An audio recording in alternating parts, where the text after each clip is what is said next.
And that's a memo. Now for the top story tonight, two other views on this. Joining us now from Grand Rapids, Michigan, Congressman Peter Hoekstra, the ranking member on the House Intelligence Committee, and from Mountain View, California, Congresswoman Anna Asho, a chairwoman of the Intelligence Community Management Subcommittee. The Congresswoman has introduced a bill to ban waterboarding. Congresswoman, we begin with you. Do you want the Army manual to be the CIA's guide in interrogating suspects? I think it is appropriate to use the Army field manual. This is something that has been time-tested. It has been put together by the top people in our country, and there is broad support for it. Okay, so no harsh measures toward any captured terrorist suspects. No unpleasantness, nothing but here's your Miranda rights, here's a nice meal, have a good day. That's all. Well, I think that you do the subject, if I might say so, injustice by describing it that way.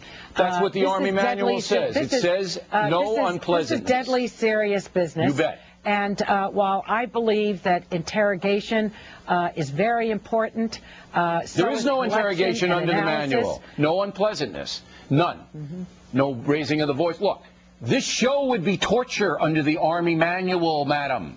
I raise my voice. I'm unpleasant sometimes. Sir, let me say this.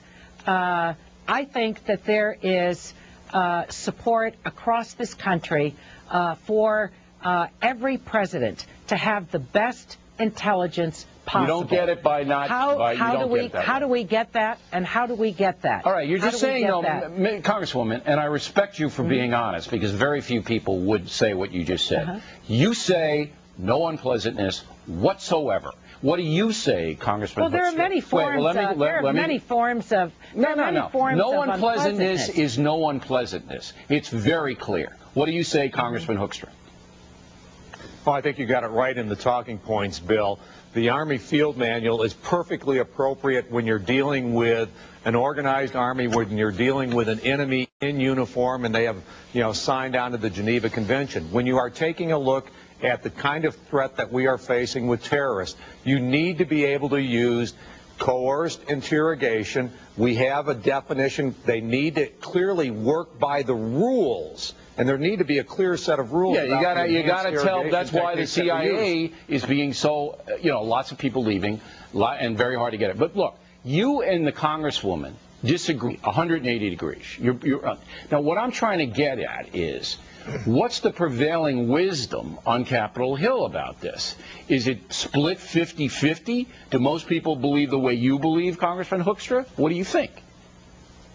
Well, Bill, it's going to be very interesting. I don't know, because on January 20 at noon, President Obama can impose the Army Field Manual. But what President-elect Obama is starting to see now, he's getting briefed every day on the threat that is out there. Last week had to be very sobering for him because he saw what happened in Mumbai when you have bad intelligence. I think that he's starting to face the fact of reality and moving from reality to the rhetoric of a campaign and realize that on January 20, it's going to be my responsibility to keep Now, America safe. Congresswoman, I want to ask you a question. Put yourself in the shoes of Barack Obama.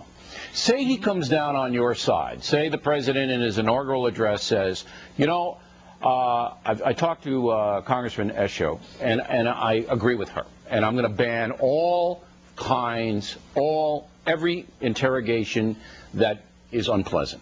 Not going to happen under our watch. And then say 10,000 Americans are killed somewhere during his administration. He's through, madam. He's done. You know that. Well, let me broaden this out for a moment.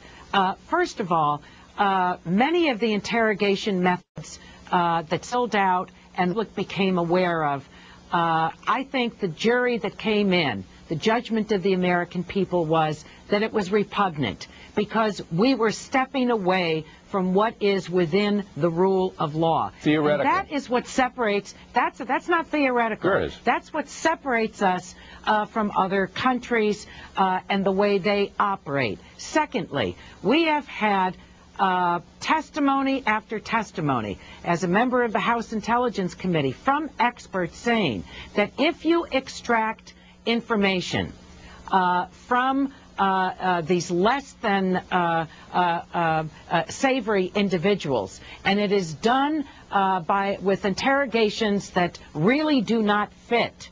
All right, but that's not what George Tenet. That's not what George Tenet told me. That information is useless. They broke. So no, it's not. I think, Congressman, look. Here's the record. Here's the record, according to President Bush and George Tenet.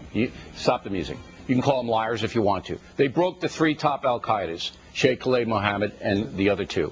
They got information from bin al-Shib that saved tens of thousands of lives. Congressman, I'm going to give you the last word for 20 seconds. Go. Yeah, you're exactly right, Bill. No, Congressman gets the last word. The two most effective methods that have kept America safe have been interrogation programs and the terrorist surveillance program. We've gotten lots of information. We have stopped attacks because of those things.